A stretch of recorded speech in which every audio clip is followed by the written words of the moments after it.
All right, now joining us on Tennis Channel Inside In, back again by popular demand, 100% there, true. Former doubles number one, TC's own, and proud Yellow Jackets supporter, Mark Knowles. Welcome back, Knowlesy, to the podcast.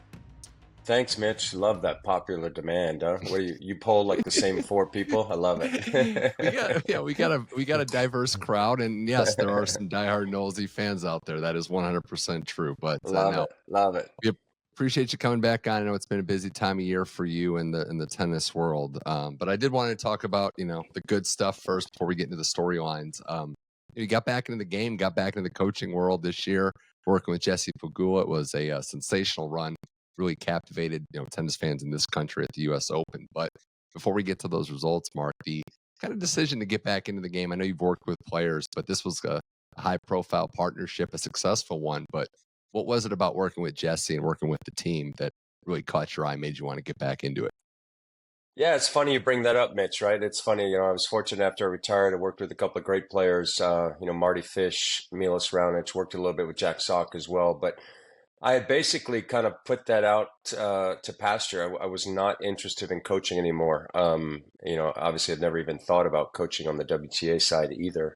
Um, you know, Obviously, a lot of my focus was obviously Tennis Channel. Love working at Tennis Channel and be on the board of the ATP and spending a lot of time with my family. But I was fortunate. I have my charity event every year in December. And fortunately, Jessica Pegula came down the last 2 years, so I got to know her a little bit. You hear a lot about what she's about. Obviously, just a great person, off the court. And then, obviously, I've commentated a lot of her matches over the couple of years. Always admired the way she played. Such a clean ball striker. Pretty impressed with her results, how well she's done over the last couple of years. So, yeah, it was a little bit out in left field. Obviously, when I got the call, it wasn't something on the radar. Sat down with my wife and my family, kind of talked about it. But it was definitely, first of all, honored anytime you get the call to coach a great player. Secondly, there was a lot of intrigue with it, right? My motivation after having retired, the few players I did work with was, can I make an impact? Can I help you get better? Can I help you fulfill your potential?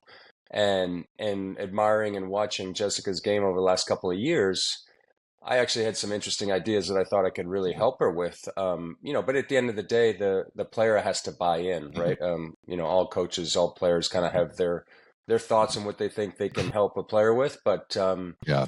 so we kind of talked about that, and obviously the hard part was trying to sync up the schedule, knowing that I only have a couple of weeks available. But Yeah. fortunately, it worked out, and it's been a real joy to work with her. You're part of a team, and her team is very strong. She's obviously a very loyal person. The other coach on the team, Mark Merkline, who I haven't met, but I've heard great things about as well. How has that been for you to work with another coach, work with some other players, and be part of that collaborative effort? Because we know in tennis, especially, it doesn't always work. It's not always success. This one clearly has been. How has it been for you being part of a team? Yeah, that was obviously the key. Obviously when I took on the job, I kind of needed to find someone to work alongside me. And Mark's a great friend of mine. Somebody we played Davis Cup together. We played the Olympics together. For everyone that knows him, he's one of the best guys out there.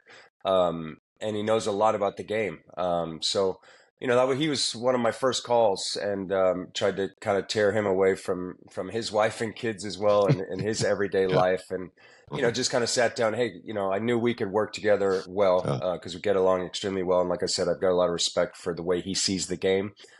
So we just kind of sat down, mapped it out, see if we could kind of make the weeks work, especially for Jess as well. I mean, at the end of the day, the player has to be happy with the setup, the scenario. And fortunately, this year we've been able to kind of mix and match between Mark and myself. And, we've gotten her to a really good spot where she's, in my estimation, playing, some of the best tennis of her life. That run after the Olympics, Mark, she was 15-2, titles, in Canada, loses in the final Cincinnati to the U.S. Open to Sabalenka, whose success is unprecedented in a lot of ways. But what, if anything, clicked in the run-up? We always see the results, but did you see signs that this could be a special summer in the build-up when she was trying to get healthy and find her form again? Yeah, it's funny. I mean, obviously, when the association first began, we had kind of targeted a couple of hot areas throughout the year. There was a little bit of adversity right from the beginning, right? She was coming off a strenuous Uh-huh. couple of years. The body was breaking down. She had a couple of injuries. Never easy to make a coaching change. Kind of new thought process coming from a different person. Um, so we started with a couple of bumps in the road, started to get her momentum. I would say, right, Miami, Charleston. Then unfortunately, the injury bug hit after Charleston, and she missed the entire clay season, which was difficult. And like all players, right, it's never easy to be away from the game, especially when you're building. And then, coming back on the grass, just a great effort to win in Berlin. Played really well, and I honestly felt that, I have a strong affinity for her game on grass. I really Uh, think that her game translates really well. So I was super positive going into the grass court season, as was Mark. And she came through in Berlin, played terrific, and just a little bump in the road at Wimbledon. But honestly, Wimbledon was one of those where we felt she could really go deep and do well, and her game was uh, there. She was playing really mhm. well. Um, then to go to the Olympics, a bit of a tricky schedule going back to the clay. But after the Olympics, the mindset was we knew that she was playing well. We sat down with her, and even Jessica was like, "I know I'm playing well. I'm right there." So, Yeah. coming into a tough summer where she was defending the title in Canada, it was like, "Hey, you know what? Let's not look at it as defending. Let's look at it as another opportunity to do well because you play great Uh-huh. on hard courts. You love playing in North America. Why don't we just go match by match, build, and before you know it, obviously, step one was defending the title. She got that done, and then it was try to carry the momentum over to Cincy, and then played well there, and Yeah. then obviously going into the year's final major. Yeah, she got that elusive photo with the Canadian Mounties again. That had to be Yeah, motivation, yeah, just taking yeah, that photo. yeah. But no, Well, and she's then not far from Buffalo, so she's at home up there north of the border. yeah, yeah, certainly. And her positivity and mentality, and that's something I know you guys have worked on. You get to the quarterfinal round of the U.S. Open. We all know about the record. We all know it's been that physical and mental block. But how was that? And also playing the number one player in the world. How was the preparation going into that match? Saying, look, this is just another match. It's not, something that can't be done. A lot of players have failed to get over that hump. What do you think ultimately was the difference that led Jessie past Iga into the semis and then into the final?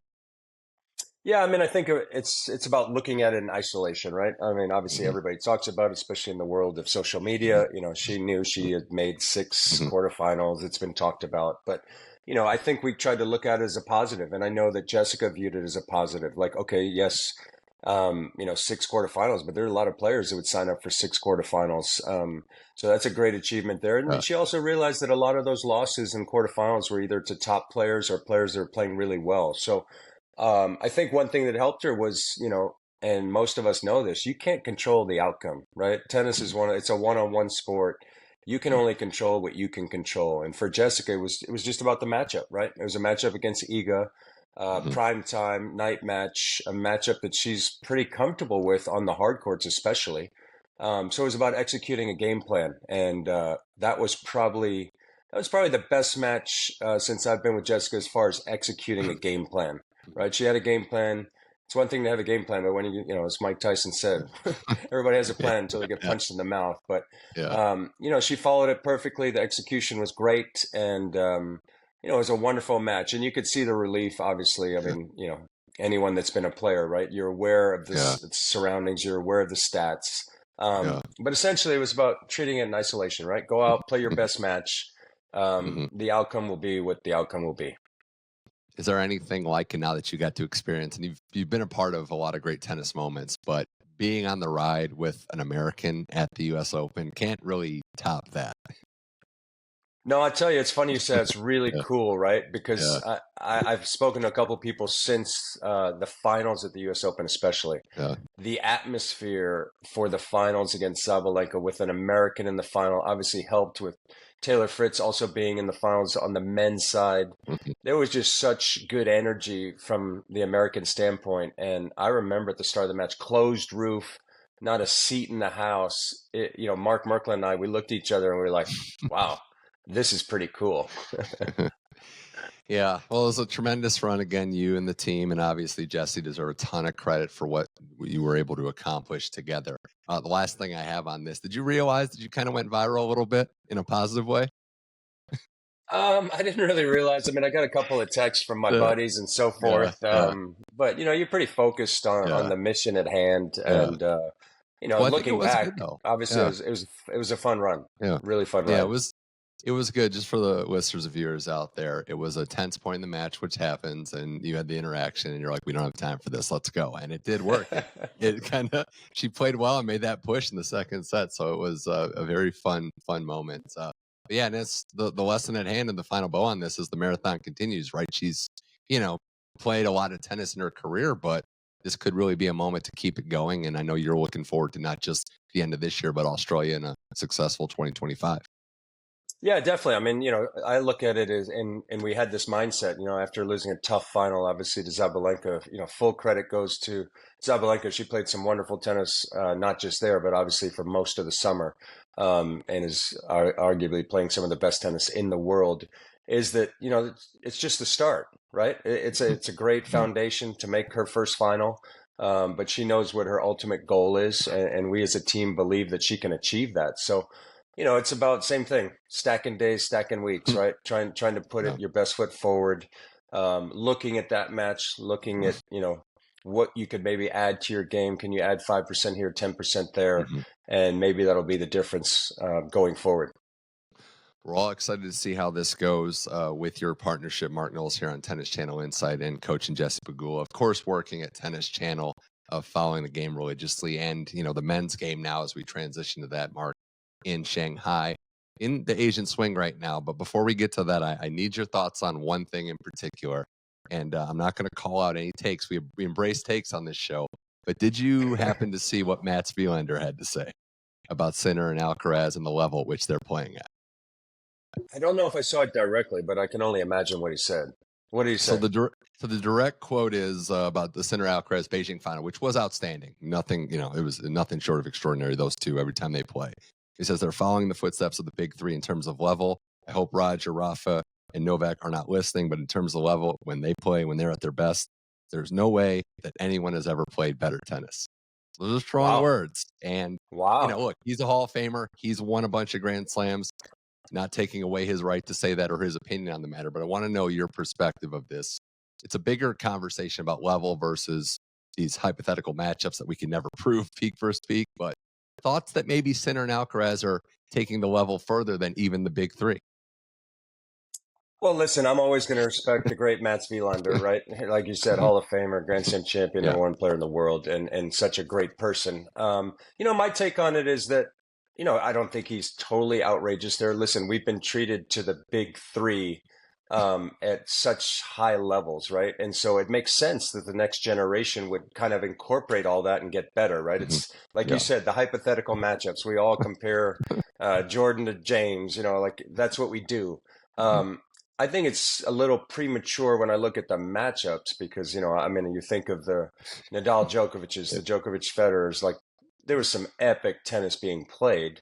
Mhm. But having said that as well, I mean, geez, that final in Beijing, I mean, I immediately texted during the final set tiebreaker, I immediately texted my good buddy Jim Courier, former world number one Hall of Fame. We know what he's all about. And I was like, I'm not sure this is tennis. Like these guys are playing at Mhm. such a Yeah. ridiculous level, right? Like sprinting to the open court, hitting with full force. I mean, in that tiebreaker, some of those points, there were three or four winners in every single point. It was Yeah. just so, yeah, from that standpoint. But, I think it's good to proceed with caution, right? Because we do forget, the epic matches, Yeah. Nadal, Djokovic, Federer, Yeah. Nadal. I mean, there's Mhm. been some epic matches over the years. But the good news, like you said, is that, these guys have obviously ingested what they've seen, experienced from the big Mhm. three over the last 20 years as we've watched. Yeah. And they've kind of incorporated not only in their games, but also the way they carry themselves, right? Yeah. It's incredible to think that we have two wonderful ambassadors like this right on the heels of the big three. Of course, one is still going in Novak Djokovic, but with Rafa not sure what his future looks like and Right. Roger retiring, men's tennis is, wow, it's incredible hands right now. It's a good point at the end there, because even in the transitions that we've seen over time, it hasn't been this clean. There's been a couple years, even some greats that took some time to get. This is literally like right when a couple go, we've got two new superstars. And I'm with you on premature. I mean, Djokovic and Nadal have played 60 times. Let's see if Sinner and Alcaraz approach that number of match plays. But yeah, I think the level, it's natural to think that level in human evolution, that the play is going to get better at the top. But the other side of it, and just quickly, Mark, is that level doesn't necessarily determine, the mindset of figuring out how a player would win. Like we've seen Djokovic, just with his mentality, find a way to win. So it's fun to have these But hypotheticals. this is Yeah. what we do, right? I have Yeah. Yeah. arguments. I have arguments with my two Yeah. sons about basketball, right? They tell me Yeah. that basketball in the 80s, 90s, these guys couldn't even play. And I'm And like, you're like Magic "What?" Johnson. Yeah. I'm like, "Are you Yeah. crazy?" But, It- this is yeah. this is what we're fighting Yeah. against. On the topic of Alcaraz, and it's a bigger picture. We were talking about how this time of the year, we're in October, the season's so long, it's grueling. Players are looking at the finish line because it's only natural. But it's pretty cool to see Alcaraz have that joy again too, not just play at the high level, but he's not burned out like he maybe has been. Health has a lot to do with it, Mark, but he's looking like he's playing his fun brand of tennis, and it's always cool to see him invigorate that style on the court. Yeah, I think the general fan, I mean, they're aware of it, but I think they don't quite understand, it's a long tennis season, right? Hmm. We talk about it a lot, Hmm. but more importantly, rather than the physical, it's the emotional side, right? When you look at the year, especially when you have an Olympic year, Alcaraz back-to-back slams with the French and Wimbledon on the most epic high. Still playing great tennis, obviously going into the Olympics, but that was a heartbreaking loss, right? There's no shame in a silver, Hmm. but it took him a while. Then it just shows, we watch these guys play and we think, no, they're superhuman, right? They don't process things like the Yeah. normal human being, but the reality is they do. Hmm. So definitely there was a hangover there from that loss at the Olympics for Alcaraz, and unfortunately it leaked through Yeah. to the U.S. hardcourt summer, where he was well below his Hmm. level, and as you mentioned, he didn't have that same passion and joy which we've become accustomed to watching with him. And it was really good to see that back. And you listen to his comments after the match against Sinner.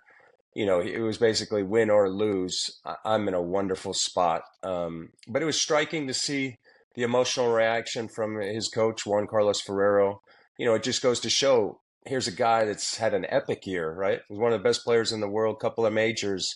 But there was a time there after the U.S. Open where, as a team, they had to come together. They're a little bit of a stumbling block there. So Yeah. I think it gives great insight to how difficult the tour is, right? And Yeah. for those of us that have played, there's peaks and valleys, right? You Yeah. you try to limit the valleys and you try to stay at your peak as often as you can, but the reality is it's pretty much impossible to do it from January to November, mid-November. Pretty impossible. Alcaraz, though, I said this stat last week after that final, 8-1 versus the top five in 2024, with that Djokovic loss That's being the only loss. So his level at the top, when he gets there, has been yeah, remarkable. pretty impressive. Pretty impressive. I did want to ask you about Novak Djokovic, Mark, because he's back playing tennis, obviously, much less tennis than he's ever played in a calendar year, given the rest, given the scheduling and what he wants to do. Early exit from the U.S. Open, played an exhibition, but he's back in Shanghai and looking good so far. 37 years old, beats Mickelson, beats Kabali very, very efficiently last night as we record this. But what's your viewpoint of what you're seeing from Djokovic's level, how he's approaching the game, how he's approaching kind of tour life at this stage where he completed the trophy case at the Olympics, has the gold medal? What's your thoughts on what Novak Djokovic looks like early on in Shanghai here? I mean, I'll try to summarize what Novak is thinking and so forth, which is complete conjecture because I mean, the Yeah. guy is I didn't know how he had motivation before the Olympics because he's won absolutely everything. But Yeah. literally that was the mic drop moment, right? How far he had to dig to win the gold, the level he had to produce against Alcaraz, who's playing at such a high level. Also the fact that he put it all on the line, right? I mean, he'd made Mhm. he wasn't shy about the fact that he wanted the Olympic gold. He'd fallen short in a couple of Olympics. He's the only thing missing from the trophy case. And the knee too. Like that's the other side of The it. Like knee, I he's still mean, not fully right by that. So, Yeah. having said that, you know, our little circle that we talk about a lot of tennis stuff, it was like, is this it? Where does he find the motivation? Where does he go? But the reality is, if you watch Novak, he seems to be doing a great job of just enjoying the whole process, which is amazing, right? Okay, now it's easy because maybe he's got everything, but he's driven like, very few athletes are. So he's created something to keep him going, right? Obviously, there's probably a little bit more to him playing in Shanghai, whether it be, contractually or off-court business things, but he's just going about it the right way rather than resenting the fact that he needs to go play an extra tournament. It just seems like he's embracing it and, you know, hard to fathom, but it looks like Yeah. he's fully Yeah. embracing the fact that he's going to go full on in Yeah. 2025 to add some more major trophies to that trophy case. And, it's just at his age, like you said, the knee issue, his commitment is unwavering. Yeah, that's a great point. I actually had that written down too. The fact that he's enjoying the process, the fans love and appreciate him. This part's very cool to see from the outside for a legend. It doesn't always work that way. Ask Roger Federer. You can have your career cut short from you. But if you watch Djokovic from the last couple of years to now, there is a noticeable difference in how happy he is or happy he appears on the Yeah, outside. So he's appreciating it. And the final note on him, Mark, is that we know that he knows how to win. We know how his mentality is, when to go for it. His point construction is just next level. But is there anything to be said with the lack of maybe match play? Do you see anything in terms of him not playing as many matches that could be detrimental to his success? honestly, I don't think so. I mean, I almost think it's Hmm. taking a page out of, Federer's playbook Hmm. at the end. And I think it's the right thing to do. He's thinking long term. He's thinking adding a couple more trophies to that cabinet at the Grand Slam level. And he's one of those players that he's been able to call upon his level when he's needed it, right? I think the Open was one of the first times that he wasn't able to call upon that. Well, I think it's going to be fun to see the final chapter. We think, although who knows how long this guy can play, but it's very fun to see him enjoying the sport and enjoying his time in Shanghai. A couple more things here with Mark Knowles before we wrap up on Tennis Channel Inside. And this tournament, the Masters event, the rain has been ravaging it, but we did see something special that maybe harkens back to the old school days. How about indoor tennis, Mark, at a Masters event with manual scoreboard operators? Yeah, that's pretty crazy, right? Just when we think we've seen it all, we get that. Yeah. I'll give them credit though, because they actually were able to get some matches done. They had to really scram. It was 2 days. You saw Taylor Fritz win a match that took literally 3 days Yeah. to complete. So unfortunately, Mother Nature wasn't working out there. Fritz moves on. There was also the Tommy Paul escape Wow. act match down 5-1. That How was does that that's happen? something to do. I don't know, but I really don't know. It shows his resolve and his fight to clearly. I think he would admit not his best day at the office. He found a way to win though, and that's you can speak to this too, just how valuable that is, and then also the bump of maybe you're playing with house money the rest of the way when you pull a match like that out. For sure. I mean, we see it sometimes on the WTA side, right? But on the men's side, rarely do you see a lead like that, um, doesn't hold up. But I think you're right. That's going to be a key thing for Tommy Paul moving forward in this draw. I mean, obviously, it's one of those, you think back years back when Jack Sock was on his way out, in playing Kyle Edmund in Bercy. I think he told his Hmm. coach on the side that, hey, what time's the flight? We're out of here. It was a similar type scoreline, and next thing you Yeah. know, next couple of weeks were good for him. But for Tommy Paul, for sure, you're thinking, I'm probably out of here, Yeah. so it's good to be back. Other guy I wanted to give a shout out to. He wins his 40th match of the year. Grigor Dimitrov, the 33-year-old, wins another match. So just getting it done. And yeah, wasn't too long ago, Mark. The tennis community wondered, is he going to tail downward? How much longer has he had? And this is just another 40-win season for Grigor. Yeah, pretty special, really. And, couldn't happen to a nicer guy, but also, I mean, I think give a nod to his professionalism, right? There are a few Hmm. players that work really hard, super dedicated to their careers. He has been that way since day one. He's continued and that's what's Yeah. impressive, right? Even through the struggles, even through the ranking dip, even through some tough losses, he always had the commitment to the game. So I know I'm super pumped to see him back playing well. He's got such an artistic, stylish game, obviously. But good to see him experiencing good results. Obviously, his biggest challenge lately has just been trying to keep the Yeah. body healthy. We know players all have different personalities and they have different friendship circles, but when you see basically everybody like the same guy, it probably tells you that that's a good dude right there. So props to him, props to Grigor there. Before we get to the big, round of 16 matches to wind this show down, gotta talk about more comments from Daniil Medvedev. It's always something, but we like the content here on this show, as we said earlier. Another tennis ball issue. Not a big fan of what is happening in Shanghai. And Mark, I know you were a pro, and it's a lot for the casual fan to understand, or even fans of tennis that didn't play at this level to understand. But the complaint that you can't really generate power with these balls, do you think that's a valid one? Do you think that's a player that knows specifically what he's talking about, or maybe end of the season just kind of frustration? Well, you're never going to discount what a player says, right? They're the ones feeling it. They're the ones that know the sport better than anyone, especially a top player like Daniil. Um, but there's no doubt. I mean, it'd be funny if you had a category of player complaints depending on the time of year, right? And when I talk to my former fellow players, we chuckle about this, right? Because we've all been there, right? As soon as after the Open, whether it be Europe, whether it be Asia, whether it just be being indoors, whether it be playing late at night. It's just a long season. This is when it truly starts to add up. And, this is, we used to call it tapioca. This is when everyone starts to tap out a little bit. And, I'm sympathetic to it. I understand it, but, the big challenge for the players is somehow to try to stay in there mentally. And, but I think this is where you get some great sound bites, and Daniil always gives us great sound bites.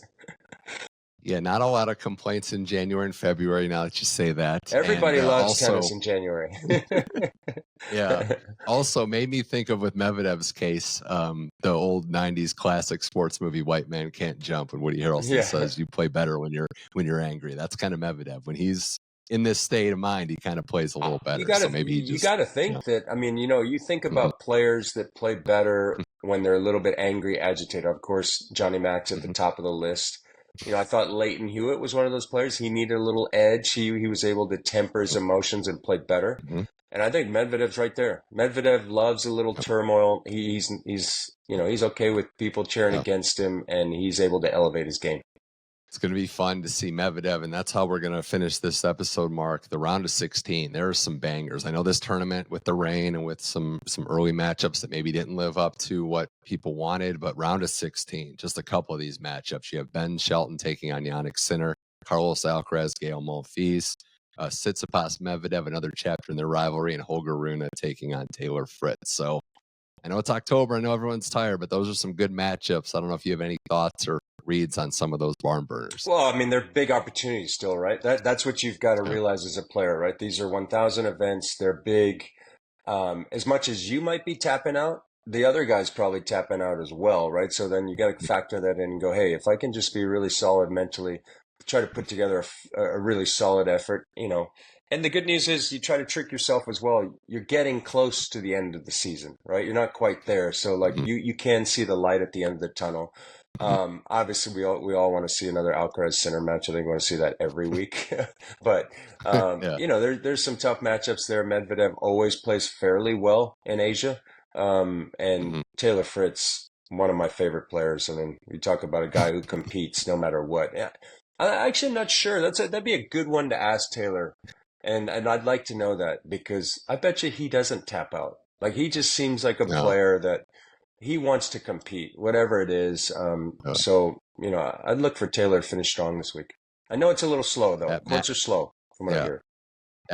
That semifinal match against Tiafoe, nothing against Tiafoe, but Fritz is just built to go 5 sets deep. 100%. 100%. I mean, that's where he wants to be.